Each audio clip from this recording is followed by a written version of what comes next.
According to Jewish tradition, the Messiah will enter Jerusalem through this gate.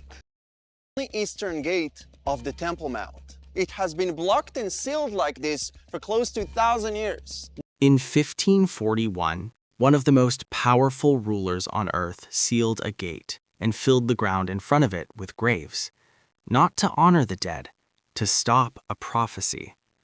His name was Suleiman the Magnificent, Ottoman Sultan, commander of the most feared empire on the planet. And he was afraid, not of armies, not of rival kings. He was afraid of a gate, specifically the Eastern Gate of Jerusalem, because ancient writings that existed more than 1,000 years before he was even born, said that a king would come through that gate, a king no human power could stop. And Suleiman decided he would be the one to try. So he sealed it with stone. Then he built a cemetery directly in front of it, thousands of graves, wall to wall, blocking the entrance. In Jewish law, a priest could not walk through a graveyard without becoming ritually unclean. No unclean priest could enter the temple. Checkmate. Or so he thought. Here's what nobody tells you about what happened next. Within 1 year of sealing that gate, Suleiman's favorite son died. His most trusted advisor was executed.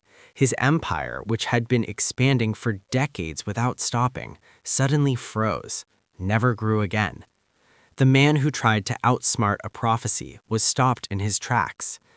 But that was 500 years ago. What is happening at that gate right now, today, is something Suleiman never prepared for. Because the gate is responding, and the people who have been closest to it, scientists, guards, researchers, are not staying to find out why. They are leaving, fast. To understand why this matters, you need to know what this gate actually is. This is not just an old door and an old wall. The Eastern Gate of Jerusalem sits on a straight line, a perfect line, from the Mount of Olives across the Kidron Valley, through the gate itself, and directly into the place where the ancient temple once stood. That line is not an accident. The prophet Ezekiel wrote about it more than 2,500 years ago. He described watching something leave the temple through this exact route. He watched it rise, pass through the Eastern Gate, and rest on the Mount of Olives. And then he wrote something that has never stopped being controversial. He said the gate would remain shut, that it would stay sealed because something had entered through it, and nothing else was permitted through until the appointed time. For centuries, people read that and called it poetry. Then, in 1969, an archaeologist named James Fleming was photographing the Eastern Gate when the rain-soaked ground beneath his feet gave way. He dropped 8 feet into darkness. When he pointed his flashlight upward from the mud, he saw something that rewrote the entire conversation. There was another gate, buried directly beneath the sealed one, older, hidden, a gate beneath a gate.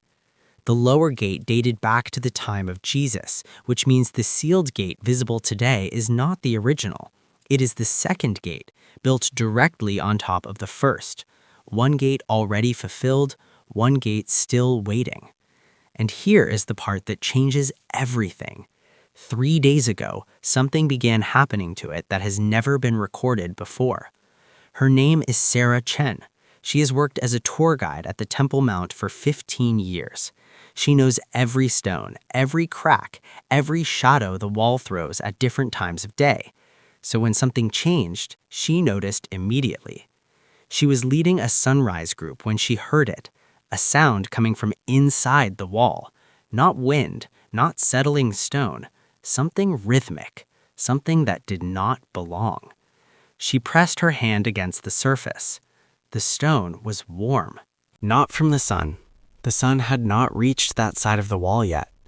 The warmth was coming from inside, from somewhere behind half a millennium of sealed Ottoman masonry. She is not alone. 17 different witnesses reported the same thing within the same week. People who did not know each other. People from different countries, different faiths, different reasons for being there. All placing their hands on the same wall. all pulling back with the same expression. The guards who patrol the area at night have quietly stopped going near it. And the cats. Jerusalem has thousands of stray cats. They are everywhere in that city, on walls, in alleyways, curled in doorways. They have lived around the Eastern Gate for generations. They will not go near it anymore. Something changed in that space, something the animals registered before the humans did. But what the eyewitnesses felt was only the beginning of what researchers would eventually measure.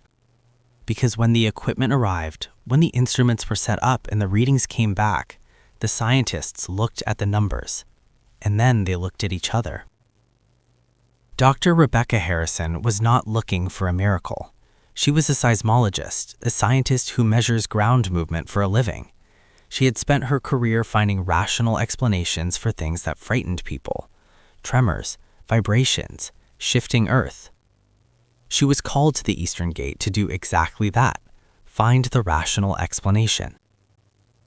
Her equipment detected vibrations coming from directly behind the sealed stones. That part was not surprising. Old structures settle, stone shifts. There are geological fault lines throughout the region. But the frequency was wrong. Tectonic vibrations are irregular, random. They do not follow patterns. What her instruments were picking up was different. It was rhythmic, consistent, repeating, locked into a precise cycle that did not waver. 72 beats per minute. The exact resting heart rate of a healthy human being. She ran the calibration checks, checked for interference, tested the equipment on surrounding structures. Everything else read normally. Only the Eastern Gate produced this rhythm. Only this wall. Only the sealed entrance that has not opened in 5 centuries. The earth behind it had a pulse, and it was getting stronger. 3 months before her visit, it was barely detectable. The month before, strong enough to feel through the soles of your shoes. The week she arrived, hanging chains near the wall were visibly moving in rhythm with no wind present. Dr. Harrison filed her report. Then she stopped talking publicly about what she found. Her colleagues say she resigned shortly after. Nobody has been able to reach her for comment. But her instruments left something behind that cannot be explained away. The numbers, still sitting in the data, 72 beats per minute, and accelerating. Now here is where it stops being interesting and starts being urgent, because the phenomena at the Eastern Gate are not random. They are not scattered. They are not happening without pattern or sequence. They are building towards something. On a specific morning, a group of Christian pilgrims from South Korea were praying at dawn outside the gate. Jerusalem had been dry for weeks. No rain, no moisture, bone-dry air. But the sealed stones were weeping. Liquid seeping through ancient masonry from the inside. When it was collected and tested, the results came back unusual. The salinity, the mineral content, the chemical composition. It matched human tears. But that is not the part that stopped researchers cold. It is when it happened. The weeping occurred on Tisha B'Av, the single most painful date in the Hebrew calendar, the day both ancient temples were destroyed, the day the Jewish people were expelled from Spain, the day the events began that would lead to the Holocaust. The most catastrophic date in thousands of years of recorded history. And on that exact day, that specific date, something behind the Eastern Gate was weeping. Rabbi Yosef Berger, who oversees one of Jerusalem's most ancient sites, had heard this before. His father told him, his father's father told him before that. When the stones weep at the Eastern Gate, count 40 days. 40 days. What falls 40 days after that weeping? Yom Kippur, the Day of Atonement, the holiest day in Judaism. The countdown had already started before anyone realized it was counting. And something else reached 40 days at exactly the same moment. Something that was born in Texas. A red heifer was born on a farm in Texas. That sounds like nothing. Cattle are born every day. But in ancient temple law, a red heifer is not just an animal, it is a requirement. A completely red cow. No white hairs, no blemishes, no marks of any kind. an animal so rare that in thousands of years of recorded history, scholars debate whether a fully qualifying one has ever existed. It is required for a specific purification ritual, a ritual that must happen before temple service can be restored, before the temple itself can be rebuilt. The animal was quietly transported to Israel. Around the same time, a reconvened ancient Jewish council held an emergency meeting. The agenda was leaked by one member. 2 words: temple preparation. They have been training priests, real documented descendants of the Levitical line confirmed through DNA testing, teaching them rituals that have not been performed for 2,000 years, preparing them for something they believe is coming, whether the world is ready or not. But it is not just Jerusalem moving. Directly across the Kidron Valley, the Mount of Olives is splitting, not metaphorically. A crack running 300 feet from north to south appeared in 2018. In the last 3 months, it is widened from 4 inches to 14 inches. Zechariah wrote about this thousands of years ago. He said the mountain would split when the Messiah's feet touched it. Scientists blame construction, a hotel, a water pipe. But the crack does not follow construction lines. It runs perfectly toward the eastern gate. And the olive trees growing along that crack are doing something they should not be doing, not in this season, not at this time of year. They are flowering. The last time olive trees bloomed out of season in Jerusalem was 70 AD, weeks before Roman legions destroyed the temple and leveled the city. But something else is happening that the news is not covering. Remember the cemetery Suleiman built in front of the gate, the thousands of graves placed there specifically to block the prophecy. Muslim tradition strictly forbids moving the dead. Those graves have sat undisturbed for 5 centuries. They are sinking. Not from erosion, the ground is dry. Not from construction, nobody is permitted to dig there. They are descending straight down, uniformly, slowly, as if the earth itself is swallowing them. A man named Ahmad Rashid has tended those graves for his entire life. His father tended them, his grandfather before that. 7 generations of the same family watching the same ground. Last month, he broke his silence. 23 graves have sunk so far, he said, all in a straight line, creating a path from the Mount of Olives directly to the eastern gate. Each grave has descended exactly 7 feet. 7. The number that keeps appearing everywhere in this story. 7 layers in the gate structure, 7 seconds of impossible drone footage above the cloud formation that appeared over the Temple Mount 17 days ago and has not moved since. A perfectly circular cloud, 144 meters across, stationary through winds of 45 miles per hour, through storms, through sunshine, unmoving. 14 drones were sent into it to investigate. 14 drones vanished. No wreckage, no signal, no trace. Except one. One drone transmitted 7 seconds of footage before disappearing. What that footage showed made the researcher who analyzed it resign immediately. He has not spoken publicly since. Every system is pointing to the same moment.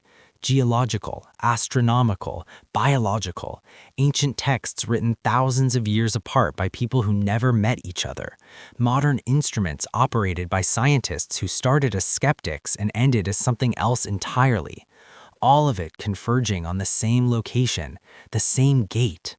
But here is what gets ignored in every conversation about prophecy and ancient gates and cracking mountains. This is not happening to someone else.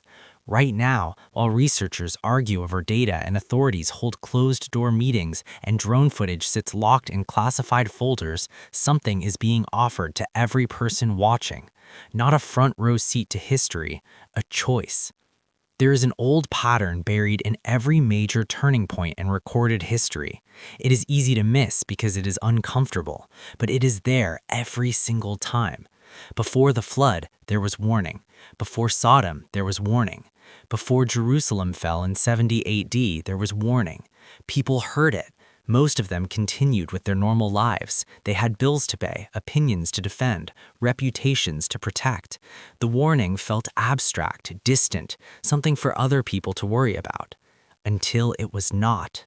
until the moment arrived and the time for deciding was simply over.